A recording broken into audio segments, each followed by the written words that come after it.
नमस्कार, प्रभात खबर डिजिटल में मैं हूं जनार्दन और मेरे साथ हैं क्रिकेट के expert vice president of Prabhat Khabar Vijay Bahadur ji. आपका बहुत बहुत स्वागत है। धन्यवाद। अब बात करते हैं उस साजिश की जो बार बार भारत के बारे में चर्चा की जाती है कि एक दौर था जब इरफान पठान बहुत बढ़िया गेंदबाजी करने लगे थे, फास्ट गेंदबाजी, मीडियम पेस गेंदबाजी, तो कहते हैं कि साजिशन उनकी बैटिंग की तरफ कुछ लोगों ने इशारा कर दिया कि तुम्हारी बैटिंग बहुत अच्छी है, तुम गेंदबाजी छोड़ दो। लगातार पूरी दुनिया को एक भय सताता है कि भारत की फास्ट बॉलिंग, जो तेज गेंदबाजी है, वो कहीं राज न करने लगे। लोग चाहते हैं कि भारत एक स्पिन फिरकी वाली गेंदबाजी का ही देश बना रहे, लेकिन आज ऐसी स्थिति नहीं है। भारत पूरी दुनिया में तेज गेंदबाजी के लिए जाना जा रहा है और कैसे ये चेंज हुआ उसके बारे में बात करेंगे विजय बहादुर जी से। पहला सवाल कि किस दौर में आपको लगा कि भारतीय जो गेंदबाजी है वो शिफ्ट होने लगी स्पिन से तेज गेंदबाजी की तरफ? देखिए, सबसे पहले तो मैं इरफान पठान से ही शुरू करता हूं जी, क्योंकि इरफान पठान की आपने चर्चा की। हाल में एक इंटरव्यू में इरफान पठान ने कहा कि ऐसा क्या हुआ कि जिस खिलाड़ी ने 2 साल में लगभग 200 इंटरनेशनल विकेट लिए और उसके पूरे क्रिकेटिंग कैरियर में कुल मिलाकर 300 विकेट हो सके, तो उन्होंने अपना एक जस्टिफिकेशन दिया। उन्होंने कहा कि मैं पहले नई गेंद से गेंदबाजी करता था और बाद के समय में चूंकि मुझे नंबर 3 पे और नंबर 4 पर गेंदबाजी का मौका मिला, इसलिए वो जो इफिकेसी या जो हमारा जो था वो नहीं रह पाया, पीछे हो गया। फर्क है कि वो ये अलग डिस्कशन का विषय है। लेकिन मेरा मानना है कि जो भारतीय टीम ने जो इग्नाइट किया, मुझे लगता है कि 1987 में जब एमआरएफ पेस फाउंडेशन जो चेन्नई में बना, अच्छा, मेरे हिसाब से इंडियन फास्ट बॉलिंग या इंडियन क्रिकेट के लिए बहुत ही लैंडमार्क समय था। अच्छा, 87 में क्या हुआ था? एमआरएफ पेस फाउंडेशन, जैसे हम सब जानते हैं कि भारत के बारे में हम लोग चर्चा करते रहते थे कि भारत में तेज गेंदबाज पैदा नहीं हो सकते। एक मनोस्थिति थी कि भाई इंडिया एक ऐसा देश है जहां अच्छे बल्लेबाज होते हैं, लेकिन चूंकि जेनेटिकली हम लोग उतने मजबूत नहीं हैं, ये मिथ हम लोगों ने शुरू से गढ़ के रखा, इसलिए हमारे यहाँ तेज गेंदबाज जो है होना मुश्किल है। उसके लिए बहुत ज्यादा बलिष्ठ होना चाहिए, बहुत सारे तरह का डीएनए हमारा, और ये बहुत तरह के मिथ जो क्रिएट हम लोगों ने करके रखा था। लेकिन मुझे लगता है 87 में जो हमारे पेस फाउंडेशन बना और डेनिस लिली उसके पहले डायरेक्टर बनाए गए। अच्छा। और उनके साथ में चीफ कोच के रूप में एम शेखर को लिया गया। और एम शेखर अभी भी 40 साल तक अभी भी वो जुड़े हुए हैं।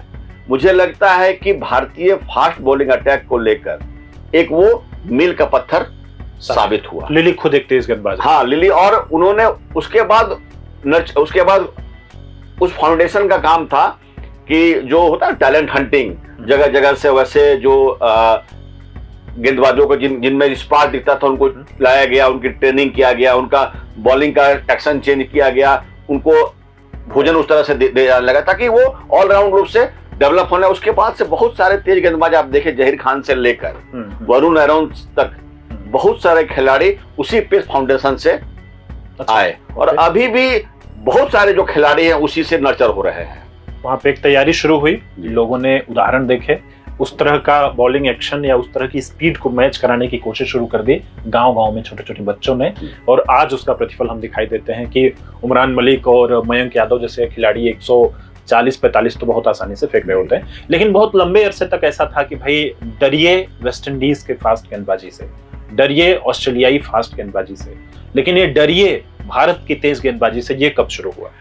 देखिए, मैं एक पूरा क्रमवार में आपको ब्रीफ करता हूं कि 1930 के आसपास हम लोग पढ़ते थे कि हिंदुस्तान जब था तो अमर सिंह और निसार के रूप में 2 गेंदबाज थे। अच्छा। और उसके बाद में जो भारतीय बॉलिंग अटैक रहा, भारत बेसिकली स्पिनर्स का देश हम सब लोग देखते रहे, मानते रहे, और था भी ऐसा है कि एक दौर था कि स्पिन जो हम कहते थे कि भाई चौकड़ी, अच्छा, बेदी, प्रसन्ना, चंद्रशेखर और वेंकट राघवन, अच्छा, ये 4 जो है बॉलिंग के जो स्पिन के जो चौकड़ी इसको बोलते थे था। और उस समय जो गेंदबाज थे जो फास्ट बॉलिंग के, जिसको हम बोलते थे मध्यम तेज गेंदबाज या स्लो मीडियम बॉलर, उनका काम था कि गेंद को जो चमक है उसको कम कर दिया जाए, अच्छा, ताकि स्पिन जो है गेंद स्पिन करने लगे। तेज गेंदबाजी का अर्थ सिर्फ इतना था कि इसकी चमक को आप धुंधली कर दीजिए, तेजी से टप्पा खिलवाइए जोर जोर से, और जितनी जल्दी वो। और लेकिन 1978 मुझे लगता है कि इंडियन जो क्रिकेटिंग हिस्ट्री में एक लैंडमार्क ईयर था। उस समय इस देश में ने एक ऐसा खिलाड़ी देखा जो शायद आज तक उसका हम लोग जो है सब्स्टिट्यूट हम लोग नहीं खोज सके। अच्छा। कपिल देव का जो पदार्पण इस देश में हुआ, अच्छा, आप कपिल देव की कहानियां जब पढ़ेंगे और बहुत ही आश्चर्य होता है कि वैसे समय में जब हम मानते थे कि भाई इस देश में कोई तेज गेंदबाज हो ही नहीं सकता था, वैसे समय में कपिल आया। कपिल ने एक इंटरव्यू में कहा कि वो 8th या 9th स्टैंडर्ड में था, अंडर 14 में शायद वो कैंप में गए। अच्छा। तो जब खाने का वक्त हुआ तो उसने खानसामे को कहा कि मुझे और रोटियां चाहिए। सबको 2-2 या 3-3 रोटियां दी गई। उसने कहा कि मुझे और रोटियां चाहिए। तो खानसामे ने पूछा कि भाई तुमको ज्यादा क्यों चाहिए? तो बोला मैं एक तेज गेंदबाज हूँ। खानसामे ने उसको देखा, मुस्कुराया और उसने कहा कि तेज गेंदबाज, इस देश में आज तक कोई तेज गेंदबाज नहीं हुआ है और तुम यार कहां से आ गए? तुम कह रहे हो कि मैं तेज गेंदबाज हूं। और उस खिलाड़ी ने जो मादा दिखाया और 1978 से जो उसकी जो शुरुआत हुई, पूरे देश ने उसकी चमक देखी, न सिर्फ गेंदबाजी में देखी, बल्लेबाजी में भी देखी। स्विंग, एक्यूरेसी, यॉर्कर और सबसे बड़ा बात एग्रेशन और जुनून। 78 में पदार्पण हुआ, 83 में उसने भारतीय टीम को वर्ल्ड कप जिता दिया जी। तो मेरे हिसाब से फास्ट बॉलिंग, लेकिन कपिल बेसिकली जैसे हम सब जानते थे कैसे Kapil Dev basically genuine fast bowler से ज्यादा स्विंग गेंदबाज थे। आउट स्विंग करना, बीच बीच में इन स्विंग करना, यॉर्कर करना, एक्यूरेसी थी उनकी। लेकिन मुझे लगता है कि इंडिया में जेन्युइन फास्ट बॉलर पहला जो मुझे लगता है जो कंटिन्यूअस, देखिए कोई एक गेंद 140 के ऊपर फेंकना एक अलग बात है, लेकिन फास्ट बॉलर हम किसको मानते हैं कि ऐसा गेंदबाज जो कंसिस्टेंटली जो है 140 से ऊपर गेंद करता है। तो मुझे लगता है जवागल श्रीनाथ सबसे बड़े उदाहरण थे इंडियन फास्ट बॉलिंग में, जो इंडिया में मुझे लगता है सबसे पहले जो है जेन्युइन फास्ट बॉलर आए। जवागल श्रीनाथ बहुत लंबे अरसे तक अभी भी क्रिकेट में कई बार, और उनके साथ में वेंकटेश प्रसाद थे, अब हम सबको याद है कि, लेकिन वो basically medium fast bowler, swing पे उनका ज्यादा जोर रहता था। तो वो एक डियो था जो एक जिसको कहते हैं ना कि पहले के दौर में कपिल एक छोर से गेंदबाजी करते थे, दूसरा छोर पूरा खाली रहता था। अच्छा। बीच बीच में मदन लाल, रोजर बिन्नी, फिर मनोज प्रभाकर जैसे गेंदबाज आए। मैं एक बच्ची बताना चाहूंगा कि रिवर्स स्विंग जिसके बारे में जो पाकिस्तानी बहुत फेमस था, मुझे लगता है रिवर्स स्विंग हिंदुस्तान में सबसे पहले फेंकने वाले मनोज प्रभाकर थे। अच्छा। क्योंकि कपिल देव ने एक इंटरव्यू में कहा भी कि बहुत सारी स्विंग की बारीकियां मैंने मनोज प्रभाकर से भी सीखी। हालांकि उनका क्रिकेटिंग स्पैन बहुत लंबा नहीं रहा। अच्छा। और लेकिन मनोज, देखिए एक रिवर्स स्विंग एक ऐसी विधा इजाद हुई। कपिल ने एक इंटरव्यू में कहा कि जब हम लोग फास्ट बॉलिंग करते थे तो हम लोग में बड़ी ललक होती थी कि हमको नई गेंद मिलेगी, लाल जो गेंद होती थी, रेड बॉल, कुकबोरा हो या एसजी के गेंद हो, हर हम उसको स्विंग कराएंगे। अच्छा। उसके बरक्स मैं देखता था कि पाकिस्तान के जो खिलाड़ी थे वो इंतजार करते थे गेंद की चमक कब कम होगी, रफ कब होगी। तो पाकिस्तानियों ने रिवर्स स्विंग इजाद किया और इंडिया में मुझे लगता है मनोज प्रभाकर ने सबसे पहले उसको पकड़ा। और उसके बाद बहुत सारे गेंदबाज, उसके बाद मुझे लगता है कि जहीर खान एक ऐसे गेंदबाज थे जो दोनों तरफ मुझे लगता है आज तक के इंडिया के सबसे बेहतरीन लेफ्ट हैंड फास्ट बॉलर हुए हैं, जो दोनों तरफ स्विंग कराते थे, यॉर्कर फेंकते थे, एक्यूरेसी थी। तो मुझे लगता है कि उसके बाद से लंबी फहरिस्त इस देश में खड़ी हुई है। तो ये पूरा एक क्रम रहा जो शुरू हुआ कपिल देव से, जो तेज गेंदबाजी के लिए या मीडियम पेस गेंदबाजी की शुरुआत भारत में उस तरह से हुई। निसंदेह उससे पहले भी कुछ लोग कराते रहे होंगे बॉलिंग, लेकिन जो पहचान बना, जहां से लोगों ने मतलब प्रेरणा ली पूरे भारतवर्ष ने कि इस तरह से भी गेंदबाजी करके हम सामने वाले बैट्समैन को चुनौती दे सकते हैं।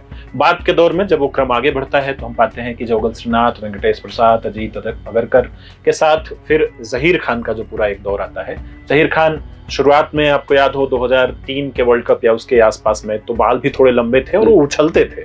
उनका जो गेंदबाजी का स्टाइल था, रनर अप। एक मैंने इंटरव्यू दिया कि किसी ने एक पूरा एक एनालिसिस किया, तो उसमें ये जो फाइंडिंग आया कि उनका जो बॉलिंग का एक्शन था, one of the best bowling action Zaheer Khan के बारे में कहा जाता था कि भाई उनका बॉलिंग का एक्शन बहुत ही, और बाद के दौर में इनिशियली उनकी गेंद तेज थी, लेकिन बाद के समय उन्होंने बहुत अपने को एक्यूरेट डेवलप किया। जी। तो तो एक चुनौती रहती है ना कि तेज गेंदबाजी अगर आप करेंगे तो आप चोटिल हो जाएंगे, घायल हो जाएंगे। पाकिस्तान ने बहुत सारे बड़े बड़े फास्ट बॉलर दिए, काफी चर्चा भी उनकी रही।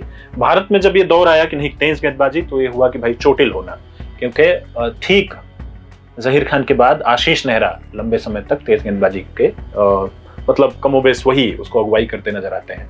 लेकिन उस दौर में फिर थोड़ा सा और आगे जब दौर बढ़ता है तो आरपी सिंह से थोड़ा और आगे एक नया लड़का जसप्रीत बुमराह।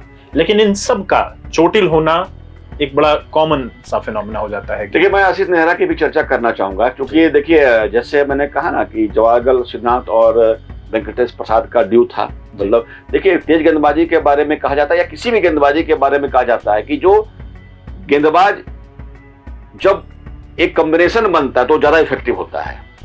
अगर दोनों छोर से अगर उसी स्तर के गेंदबाज अगर हैं तो बल्लेबाज के लिए उसको कॉप अप करना बहुत ही डिफिकल्ट है। जैसे आप हम सब जानते हैं कि भाई वसीम अकरम, वकार यूनुस, उसके बाद शोएब अख्तर, उसके बाद आप देखिए डेनिस लिली थॉमसन, उसके बाद के दौर में मैकग्रा और ब्रेटली गिलेस्पी, उसके बाद शॉन पॉलक, डोनाल्ड, उससे पहले वेस्ट इंडीज में तो खैर फर्स्ट थी एंडी रॉबर्ट्स, माइकल होल्डिंग, जोल गार्नर, उसके बाद मेलकम मार्शल।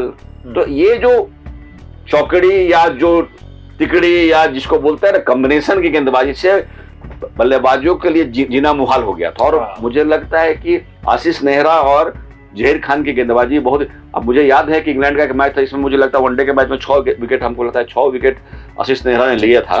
और उस मैच में मैंने देखा था कि उनके एक गेंद की स्पीड मुझे लगता है 155 के ऊपर, 155 या 157 के आसपास की उनकी गेंद की आशीष ने फेंका था। वो बहुत ही अच्छे गेंदबाज थे, लेकिन उनके लिए बहुत ही बड़ा एक ड्रॉबैक रहा कि वो बहुत ज्यादा चोटिल हुए। और मुझे लगता है सबसे ज्यादा कोई फास्ट बॉलर चोटिल होने के बाद इंडियन टीम में आया, मुझे लगता है उसमें शायद आशीष नेहरा होंगे। सही बात है। और बुमराह से आने से पहले मुझे लगता है कि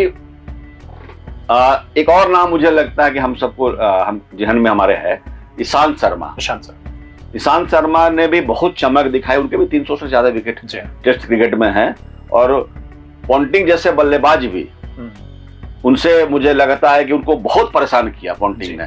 उसके बाद मुझे लगता है उमेश यादव का भी एक पूरा लंबा आया। वो देखिए वो दौर जब आया, उसके बाद एक दौर आया जब जसप्रीत बुमराह आ गए थे, मोहम्मद शमी थे, उमेश यादव थे और साथ में भुवनेश्वर कुमार भी ना उठते। तो मुझे लगता है ये जो कॉम्बिनेशन था, मुझे लगता है इंडियन क्रिकेट में one of the best bowling attack एक समय में था कि 4 गेंदबाज आपके पास ऐसे थे जो लगभग सेम कैलिबर के थे। राइट।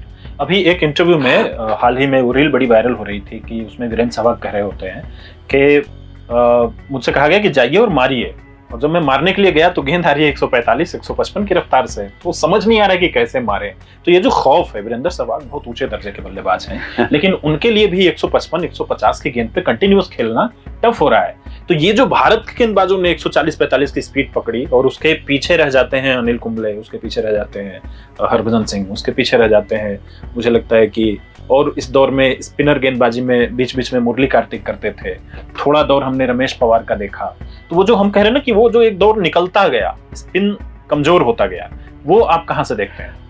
देखिए, एक तो मैं बोलूं जैसे वीरेंद्र सहवाग की आप चर्चा आपने की, मुझे लगता है वसीम अकरम का भी एक इंटरव्यू मैं देख रहा था। किसी ने उनसे शोएब अख्तर के बारे में पूछा, या वकार यूनुस के बारे में पूछा। उन्होंने कहा कि भाई आप अंदाज नहीं लगा सकते हैं कि जो हम स्पीडोमीटर में देखते हैं कि 150 160 140 से ऊपर, बोला कि 140 से ऊपर जब गेंद होती है तो वो एक तेज गेंद होती है, और जैसे 145 के ऊपर 1-1 किलोमीटर जब स्पीड बढ़ता है तो आपको बहुत डिस्कम्फर्ट करता है। बोला कि जो आप देखते हैं उससे बहुत कम फ्रैक्शन ऑफ टाइम में आपको रिएक्ट करना पड़ता है। और उन्होंने कहा कि दुनिया का कोई भी बल्लेबाज हो, सचिन तेंदुलकर हो, ब्रायन लारा हो, उससे पहले बी रिचर्ड्स थे या जो भी पॉन्टिंग थे, बोला कि जब जेन्युइन फास्ट बॉलिंग जब होती है तो बल्लेबाज प्रेशर में तो रहता है। हालांकि आपने एक इंटरव्यू में कहीं शोएब अख्तर के बारे में हम सब लोग जानते हैं कि बहुत बड़े बड़े बोले उनका मशहूर रहा है। उन्होंने कहा भी कि मैंने देखा कि मेरी गेंद पर जो है उनके हाथ पैर जो है हिल रहे थे। हालांकि इसको लेके बहुत ही प्रतिक्रिया हुई, लेकिन अगर सीरियसली देखिएगा तो सचिन तेंदुलकर ने बहुत अच्छे से कॉप अप किया शोएब अख्तर को, लेकिन मैंने देखा कि शोएब अख्तर ने भी सचिन तेंदुलकर को बहुत परेशान किया। हाँ, तो इसलिए देखिए कोई फास्ट बॉलर जो होता है ना वो, और देखिए जब जैसे मैंने कहा ना कि जब आपकी डिपेंडेंसी जब आपकी पूरी तरह से स्पिन पे थी, आप स्पिन डिपेंडेंट थे, आपका ध्यान फास्ट बॉलिंग में नहीं था। अब आपके टीम में मान लीजिए पहले क्या था कि 4 स्पिन खेल रहे हैं और 1-2 ऐसे गेंदबाज है जो गेंद को पुराना कर रहे हैं, या कपिल बाद में आए तो दिन भर मान लीजिए एंड से बॉलिंग कर रहे हैं। और ऐसे दौर में जैसे जनरली क्रिकेट में होता क्या है, इंडियन अगर सब कॉन्टिनेंट को छोड़ दीजिए या इंडिया को छोड़ दीजिए, तो टीम में अमूमन 3 और बाहर गए तो 4 फास्ट बॉलर हुए जी, या 3 फास्ट बॉलर, एक ऑलराउंडर जो फास्ट बॉलर बॉलिंग करता है और 1-2 स्पिनर होते हैं, कॉम्बिनेशन इसी तरह होता है। तो जब फास्ट बॉलर की जरूरत पड़ी तो स्पिनर्स को मौका कम मिलने लगा और धीरे धीरे देखिए अभी भी इंडियन टीम में अच्छे स्पिनर्स हैं। देखिए मुझे ऐसा नहीं लग रहा कि आप देखिए कि हम लोग अश्विन की चर्चा करना भूल गए। अश्विन बहुत ही अच्छे उन्होंने परफॉर्म किया है। उसके बाद आप देखिए रविंद्र जडेजा ने उनका पूरा देख लीजिए, अभी कुलदीप का परफॉर्मेंस देख लीजिए, कुलदीप जैसे गेंदबाज को मौका नहीं मिल पा रहा है। वॉशिंगटन सुंदर भी अच्छी गेंदबाजी कर रहे हैं। तो मुझे ऐसा नहीं लग रहा है कि इंडियन बॉलिंग अटैक कमजोर हो गई है। उसके बरक्स आप कहेंगे कि तो इंडियन फास्ट बॉलिंग मजबूत हो गई है। और दूसरा देखिए जो जिस कैलिबर की हम उम्मीद करते हैं, जैसे आप अनिल कुंबले की बात कर रहे हैं या अश्विन की बात कर रहे हैं, तो ऐसे खिलाड़ी 20-25 साल में एक बार आते हैं। तो आप अगर उनसे तुलना करेंगे तो किसी भी नए गेंदबाज को मौका देना पड़ेगा। उसके कैरियर के अंत में आप उसके साथ असेसमेंट कर सकते हैं कि दोनों का क्या। आप देखिए एक दौर था तो हम कहते थे कि भाई हरभजन सिंह जो है, हरभजन सिंह ने भी कहीं उसको बहुत, मुझे लगता कि बहुत हर्ट करता था जब लोग कहते थे कि अश्विन अच्छी गेंदबाजी करते हैं। मैं देखा कि बहुत बार वो बहुत तल्ख शब्दों में वो कहते रहे, लेकिन बाद के दौर में आप अगर स्टैट देखेंगे तो अश्विन ने भी बहुत अच्छी गेंदबाजी की है। तो आज अगर कुलदीप हो, मुझे लगता है अच्छी गेंदबाजी करते हैं। T20 में आप देखिए आपको जो बेंगलोर वरुण चक्रवर्ती हैं, युवी चहल का आप देख लीजिए कि देखिए मैच भी देखिए खेल भी बदल गया है। पीछे अब जो है ज्यादा फ्लैट है, जिसको बोलते हैं पाटा पिच है, गेंद स्पिन करता नहीं है, बल्ले आपके मोटे हो गए हैं, भारी हो गए हैं, फील्डर सामने हैं, तो स्पिन के लिए गेंदबाजी करना डिफिकल्ट है। तो पहले क्या था कि टर्न कराना, अब क्या है कि एक्यूरेसी पे ज्यादा ध्यान है। तो इसलिए स्पिन को लेकर भी एडजस्टमेंट बहुत ज्यादा करना स्पिनर्स को पड़ रहा है। तो भारतीय टीम जो किसी दौर में अपने टेस्ट गेंदबाजी के लिए बहुत पॉपुलर थी, जब पहला दूसरा ओवर फेंकना होता है, तो अभी तो देखिए वो पावर प्ले वाला जो दौर होता है उसमें बहुत क्लैरिटी है कि तेज गेंदबाजी कराई जाएंगी, लेकिन भारत बहुत लंबे अरसे तक पावर प्ले, जो शुरुआती दिन में उसका नाम कुछ और था और 15 ओवर तक का होता था, वो उसे कहते थे कि भाई फील्डर्स आगे रहेंगे, 30 गज के घेरे में रहेंगे। तो उस दौर में भी भारत ने बहुत ज्यादा बॉलिंग अपने स्पिनर्स से करवाई है, लेकिन दौर बदला और भारतीय गेंदबाज बहुत तेजी से, मतलब अभी हालिया जो इंग्लैंड में टेस्ट हो रहा था तो हमने उसमें देखा कि 4 या 5 फास्ट बॉलर, सब स्पेशलिस्ट 4-4 गेंदबाजों को खिलाया जा रहा है। और ऑलराउंडर जो अभी हो रहे हैं वो स्पिन बैट्समैन नहीं होते हैं, वो फास्ट बॉलिंग और बैट्समैन होते हैं। हार्दिक पांड्या हो, उसमें शार्दुल ठाकुर हो, या इस तरह के कई सारे खिलाड़ियों को मैं देख रहा हूँ जो ऑलराउंडर। कपिल देव का आपने जिक्र किया ही, तो फास्ट गेंदबाजी की तरफ हमारा ध्यान बढ़ा है, जिसमें एक बहुत बड़ा रोल आपने बताया कि MRF का पेस फाउंडेशन का रहा। अब आज के दौर में जब आगे की तरफ देखते हैं, तो आगे की तरफ देखने में हमने बात की मयंक यादव की, उमरान मलिक की, या इस तरह के तेज गेंदबाजों की जो अपनी गेंद 150 के आसपास में रखते हैं। तो वो क्या भारतीय गेंदबाजों से कैसी उम्मीद रखी? देखिए मैं एक चीज जो मेरा जो अपना मानना है कि देखिए 150 के ऊपर जो गेंदबाजी करते हैं, आप अगर पूरा ट्रैक रिकॉर्ड देखिएगा तो उनके घायल होने की संभावना ज्यादा है। शोएब अख्तर भी बमुश्किल मुझे लगता है लगभग 46 टेस्ट मैच ही खेल सके। एक इम्पैक्टफुल प्लेयर के रूप में जितने दिन वो खेले बहुत इम्पैक्टफुल रहे, लेकिन उनके कैरियर की लॉन्गेविटी बहुत नहीं रही। अब उनका इंटरव्यूज बहुत दिन तक देखेंगे तो वो उनका कहना था कि मैं घुटने मेरे टूटे हुए थे, मैं इंजेक्शन लेकर दवा लेकर बहुत दिनों तक मैंने छुपा कर रखा कि कहीं मैं टीम से बाहर नहीं हो जाऊं। तो शोएब, आप कोई भी फास्ट बॉलर आप देखिए, मयंक यादव 155-56 की गेंदबाजी कर रहे थे, उमरान मलिक आप देखिए बहुत तेज गेंदबाजी कर रहे थे, लेकिन आप देखिए कि अब वो कंसिस्टेंसी नहीं है। या बुमराह को, हालांकि बुमराह खेल रहे हैं लेकिन बुमराह को भी बहुत बचाकर खेलना पड़ रहा है। तो अगर आप आज के क्रिकेट को देखे या पहले भी, मुझे लगता है कि ऐसा गेंदबाज जो रेगुलरली 140-45 के आसपास की गेंदबाजी करता है, जिसके पास स्विंग है, जिसके पास एक्यूरेसी है, वो लंबे समय तक खेल सकता है और वो ज्यादा डेडली होगा। सिर्फ देखिए, तेज गेंदबाज एक अच्छी चीज है कि एक बहुत ही सेंसेशन पैदा होता है। शोएब अख्तर की चर्चा इसलिए करते हैं कि सबसे ज्यादा फास्टेस्ट वो गेंद उन्होंने फेंकी, मुझे लगता है ऑस्ट्रेलिया के खिलाफ में 2000 वर्ल्ड कप में उन्होंने फेंका था। अच्छा। तो हाँ, तो उनसे पूछा गया कि भाई आपका रनअप इतना लंबा क्यों होता है, तो बोला कि देखिए, जब बोइंग जो विमान उड़ता है तो उसके लिए एक लंबे रनवे की जरूरत पड़ती है, तो मैं जो हूँ बोइंग विमान हूँ। तो फास्ट बॉलिंग एक सेंसेशन पैदा करता है, लेकिन आपका अगर लाइन लेंथ एक्यूरेसी नहीं रहेगा तो उसी तरह से पिटाई भी होती है जी। और आज के समय में आप देखिए, खिलाड़ी सामने से ज्यादा पीछे खेलते हैं, लेफ्ट शॉट पीछे जो अपर कट है, वैसे समय में आप फास्ट बॉलिंगों के बॉलर्स के लिए गेंदबाजी करना आसान भी नहीं है। आप जितना तेज बॉलिंग करेंगे आपकी पिटाई उतना हो सकती है, अगर आपका लाइन लेंथ जो है एक्यूरेट नहीं रहेगा। तो वेरिएशन मुझे लगता है कि मांगता है। तो अपनी तेज गेंदबाजी के साथ साथ भारतीय जो कमिंग फास्ट बॉलर हैं, उनको एक्यूरेसी और अपने लेंथ और लाइन पर भी बहुत ज्यादा देखिए है। अभी मुझे लगता है कि इंडियन फास्ट बॉलिंग अभी भी अच्छी है। बुमराह नहीं थे, उसके बाद भी हमारा परफॉर्म आप देखिए, 2-2 सीरीज हम लोगों ने बराबर किया। सिराज ने बेहतरीन प्रदर्शन किया, आकाशदीप ने अच्छा प्रदर्शन किया, मोहम्मद शमी नहीं थे, मोहम्मद शमी फिर से कमबैक करने की तैयारी में है, अर्शदीप सिंह खेल रहे हैं, प्रसिद्ध कृष्णा के गेंदों में अच्छा वो शॉर्ट ऑफ लेंथ गेंद फेंकते हैं। मुझे लगता है कि स्पीड उनकी बहुत अच्छी है, थोड़ी एक्यूरेसी कमी है, उनकी पिटाई होती है, लेकिन वो विकेट टेकिंग बॉलर्स हैं। तो मुझे लगता है कि इंडियन बॉलिंग अटैक अभी भी जो है कमजोर नहीं है। अब बुमराह चूंकि अपने इंजरी से जूझ रहे हैं, शमी भी इंजरी से जूझ रहे हैं, तो जो अभी लॉट है, मुझे लगता है 1-2 गेंदबाज और अगर हम उसमें एडिशन कर पाएंगे तो इंडियन बॉलिंग अटैक दुनिया में किसी भी बॉलिंग अटैक को बीट करने में सक्षम है। तो किसी जमाने में जो हमने शुरुआत में बात की कि ऑस्ट्रेलिया, वेस्ट इंडीज की बात होती थी, बाद के दिनों में पाकिस्तान की बात होती थी, फिर हमारे साउथ अफ्रीका में गेंदबाजों की बात होती थी। इंग्लैंड इतनी तेज गेंदबाजी के लिए नहीं जाना जाता था, लेकिन लगातार एक्यूरेसी वाली बॉलिंग करने के लिए, तेज गेंदबाजी के लिए जाना जाता था। अब अगर विश्व में कई बार टेस्ट, कई बार वनडे और यहाँ तक कि T20 में जब तेज गेंदबाजों की सूची बनती है कि सबसे बढ़िया गेंदबाज कौन है, तो उसमें जसप्रीत बुमराह का नाम शामिल होता है। 1 नंबर तक वो रैंकिंग में कई बार जाते हैं। तो एक फाइनल कमेंट के साथ इस चर्चा को हम समाप्त करेंगे कि एक तरफ स्पिन गेंदबाजी हमें काफी पसंद है और हम ही लोग उसके जनक अगर कहें तो ज्यादा वो नहीं है। हालांकि सबसे ज्यादा विकेट मुथैया मुरलीधरन और शेन वॉर्न के पास होंगे, लेकिन सबसे ज्यादा डिपेंडेंसी तो हमारी टेस्ट पे हम ही लोगों की स्पिन गेंदबाजी पे भारतीयों की रही। लेकिन अब ये शिफ्ट होकर तेज गेंदबाजी पर हो रही है। तो आपसे एक फाइनल कमेंट लेना चाहेंगे कि निजी तौर पर आप किसके प्रशंसक हैं, तेज गेंदबाजी के कि स्पिन गेंदबाजी के? देखिए, दोनों की अपनी अपनी खूबी है, लेकिन मैं एक छोटी सी चीज जोड़ देना चाहूंगा कि जो एक इंडियन को के रूप में मुझे बहुत खुशी देती है कि जब उस देश के बारे में जब लोग कहते थे कि यहाँ कोई गेंदबाज फास्ट बॉलर नहीं हो सकता है, उसके बहुत सारे कारण के बोले, जेनेटिकली कमजोर होते हैं, इंडियन वेजिटेरियन होते हैं, तो हम सब जानते हैं कि जवागल श्रीनाथ वेजिटेरियन थे।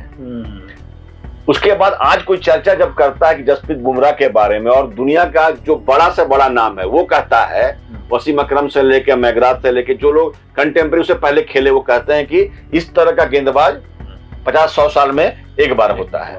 दूसरा मैं एक और चर्चा करना चाहूंगा, इस बार जो हम लोग वर्ल्ड कप वनडे क्रिकेट हार गए, इंडियन टीम फाइनल तक पहुंची 23 में, उस पूरे टूर्नामेंट में 2 मैच के बाद तीसरे मैच में शमी को मौका मिला, और उस पूरे टूर्नामेंट में मोहम्मद शमी ने जिस तरह की गेंदबाजी की, आप ये सोचिए कि विरोधी जो थे या दूसरे देश के जो क्रिकेट एक्सपर्ट्स थे, क्रिकेटर थे, किसी ने कहा कि इंडियन ने उसमें चिप लगा दिया है ना, गेंद बदल दिया रहा है। तो ये दिखाता है कि देखिए, जिस देश के बारे में कहा जाता था कि यहाँ गेंदबाज नहीं हो सकता है फास्ट बॉलिंग, उस देश ने ऐसा इंपैक्ट क्रिएट किया है कि पूरी दुनिया विस्मित है। और मुझे लगता है आने वाले समय में भी मुझे तो कोई कारण नजर नहीं आता कि इंडियन फास्ट बॉलिंग और मजबूत होगी। और मजबूत होगी। निजी, आपने बता दिया कि आपको दोनों ही पसंद है।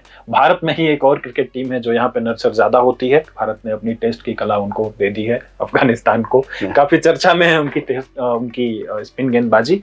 हालांकि मुझे उम्मीद है कि आने वाले दिनों में वो भी तेज गेंदबाजी की तरफ रुख करेंगे। एशिया कप एकदम आपके दरवाजे पे खड़ा हुआ है, बहुत जल्द उसके बारे में ढेर सारी चर्चाएं करते हुए मैं विजय सर से निवेदन करूंगा कि वो यहाँ पे मौजूद रहेंगे। बहुत शुक्रिया सर हमें थैंक यू इस बारे में जानकारी देने के लिए। Thank you. प्रभातखबर.com, विश्वास वही, रफ्तार नहीं।